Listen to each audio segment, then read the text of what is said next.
Mən əslində sənə xoşbəxtlikdən sual vermək istəyirəm, Elvin. Səncə xoşbəxtlik sakitçilikdir, yoxsa necə? Sən xoşbəxtliyi huzurda mı tapırsan, yoxsa yəni ümumiyyətlə səni xoşbəxt edən nədir bu həyat? Bunu bilmək istəyirəm. Xoşbəxtlik anlayışı spesifik bir sual verir. Belə deyim, hər kəsin xoşbəxtliyi fərqlidir, o fərqli anlayışdır. Mənə elə gəlir ki, hər bir kəsin özünə spesifik, individual bir xoşbəxtlik anlayışı var. Kimisi üçün bu musiqi ola bilər, kimisi üçün sevdiyinin yanında olmaq ola bilər, kimisi üçün hər hansı bir uğura çatmaq ola bilər. Nə bilim, bu xoşbəxtlik anlayışı biraz elə bir məfhumdur ki, sən onu hər kəsləşdirə bilməzsən də. Hə, sən məsələn xoşbəxt eləyən şey məni xoşbəxt eləməyə bilər.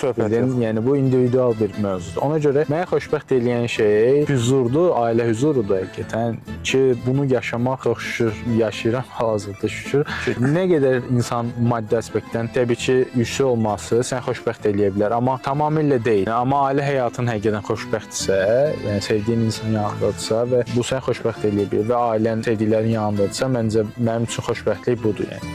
O sakitçilikdə, hə, sakitçilik deyirsənsə, hə, o səsli küylü şəhər ortamında deyil də, kənarda sakit bir ortamda oturub dincəlmək, yanan bir ocağa baxmaq mənim üçün